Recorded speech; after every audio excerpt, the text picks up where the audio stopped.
ถูกใหญ่เลย A few moments later.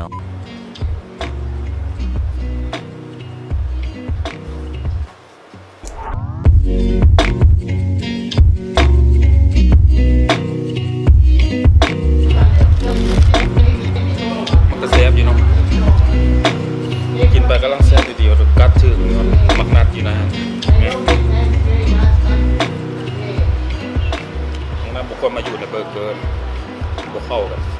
บุคคลจะออกจากทุกสิ่งรวมทั้งพิซซ่านะบุคคลจะมีอยู่วันนี้ก็ที่เข้าไปในเมืองแล้วก็เลยโอ้นั่งกินเมื่อกี้อยู่ดีเนาะโต๊ะปิดกล้องไว้แล้วพูดดีเมื่อปลาคนหนึ่งเรามานั่งนำเดี๋ยวเราอยู่น้องมาว่าอยากเอาโต๊ะเมื่อบ้านนำอยากเราอยากคือคนโหอันนั้นปันเดี๋ยวเราไปบายแซน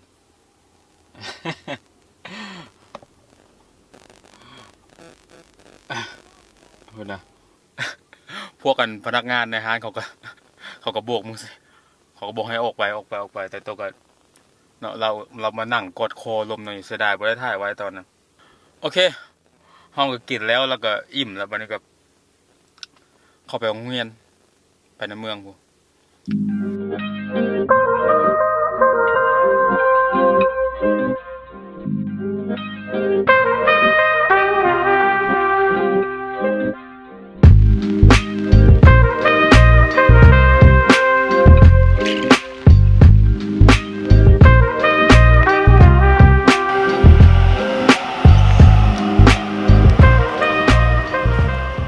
ทันรถไฟมันมาแล้วถ่าหอมใหม่ Run.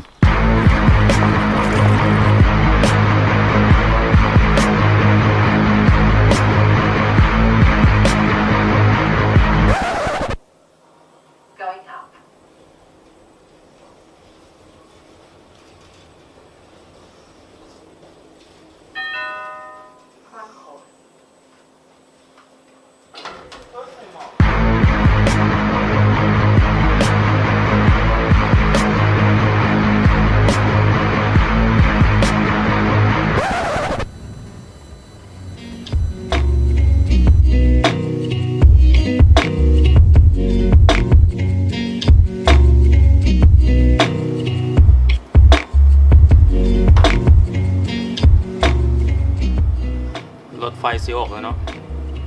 อีก3 นาทีโล่งเลยตอนนี้ในรถไฟผมมีคนก็ดีขึ้นกันเขาก็จะไปหาบนนั่งรถไฟ2 ชั้นสุดทางนั่งสุดทางนอนแต่ว่านอนบ่ได้มีป้ายห้ามเอาติ่งขึ้นตั้ง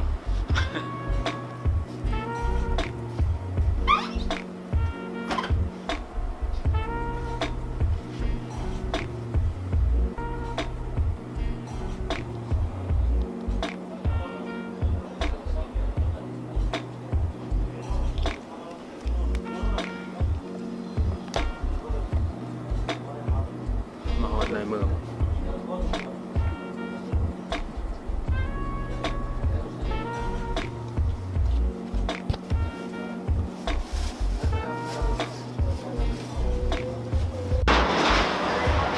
ตอนนี้มา ฮอนในเมืองเนาะลังย่างไปโรงเรียนชุดนี้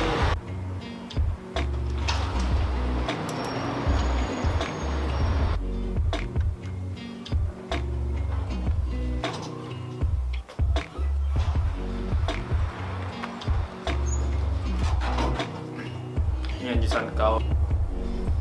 กำลังขึ้นไปมาเฮียนนอนบนนี้เอาสิย่างเลาะในเมืองผมมีอย่างหลายดอกมีแต่ก็เป็นย่างเลาะเล่นๆผมมีหัวข้ออย่างว่าเดี๋ยวพาเลาะซิดนี้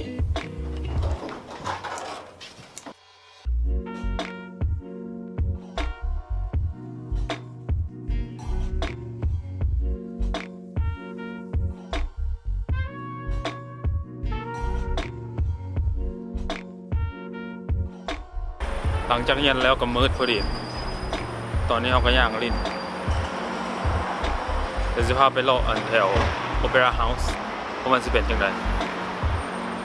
ไป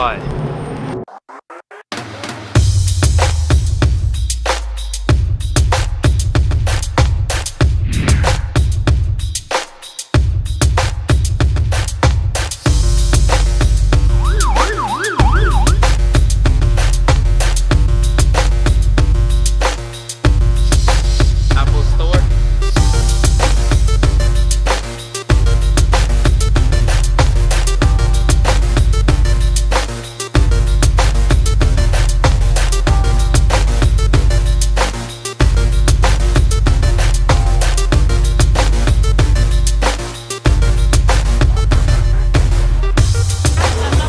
อันในที่สุดเขาก็มาฮอดเนาะอ๋อคนงาม เดี๋ยวจะเอาให้เบิ่งเดี๋ยวเป็นนะเบิ่ง